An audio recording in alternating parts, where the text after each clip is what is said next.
It is another beautiful day in Ohio, and this is a back-to-back with just some discussion and some quick rides. But this is my 24 Beta 300 Race Edition. It's got about 100 miles on it, and this is my 2023 Husqvarna Heritage Edition TBI throttle body. So what we have is full-on electronic everything from electronic power valve, lots of sensors, temperatures and coolants and throttle positions, and then an ECU deciding how much fuel to inject in the throttle body, and then this is throttle body fuel injection. So lots of stuff going on in here. Cranks, case sensors, pressure sensors. This is pretty. It's got a fuel pump in here. This is the high-tech version, right? And we got dual maps. White map is stock. Green map is beast mode. But you can just hear this engine. It runs good.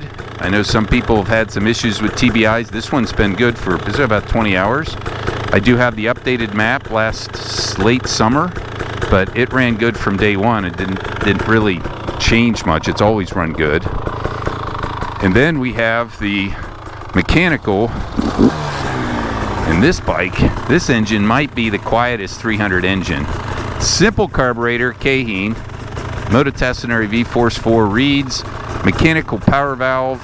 You can adjust the spring tension on the other side to kind of change the character. I run mine out about one turn from stock, but this bike just works. The stock jetting, I've ridden it about minus 20 or 22 degrees Fahrenheit, and today's about 83, and it just works. I'll lean out the air screw and turn it in when it's a little cold and bring it out. It's about 1.5 today, and it runs great.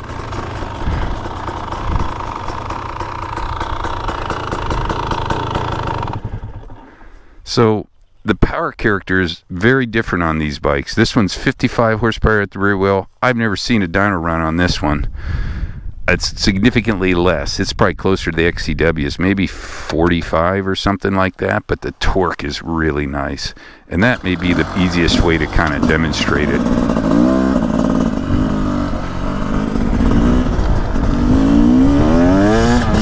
See how that just builds, that kind of slow build. Just brings that front end up. Now, that's that kind of traction grabbing, and it does have a map here. I could put it in the rain, and it does definitely smooth it out. It's a little bit slower to build that, and the front end's not coming up as much.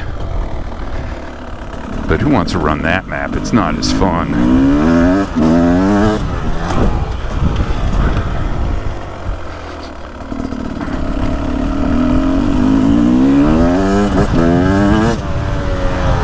Nice torque, and it pulls. And when you rev it up, of course, this one has a counterbalancer, but it isn't as effective as the KTM's. So you'll start feeling it if you're revving high.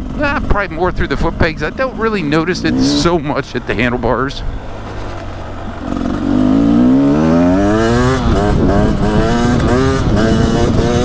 Nice fourth gear wheelie.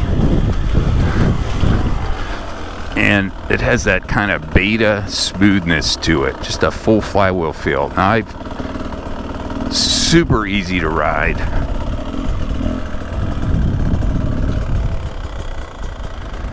You can even let your friends know you're home. Listen to that engine. Made in Italy.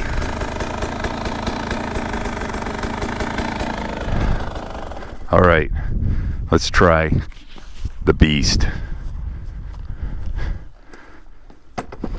This seat is so much nicer.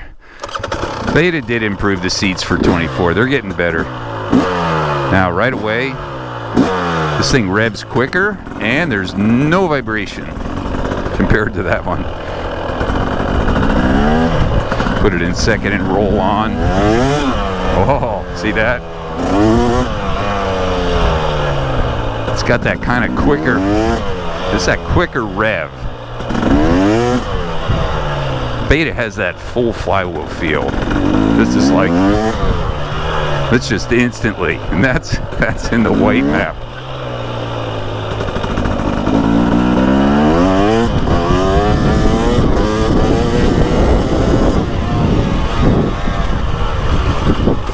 Yeah, big power. It makes this one maybe a little bit more intimidating. Now if I put it on the green map, it just builds power quicker. I think it's a little more torquey, and in some ways the green map's easier to ride because it gives you that extra torque if you're down low in the RPM. But the green map for sure pulls longer up top.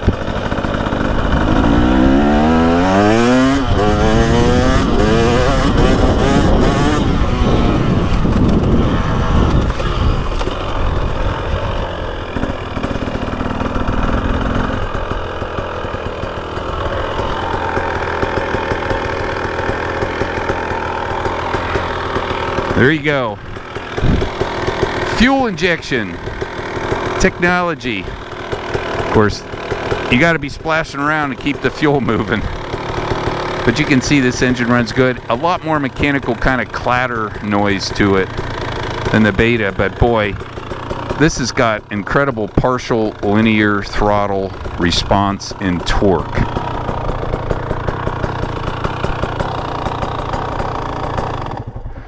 These are both super fun 300s.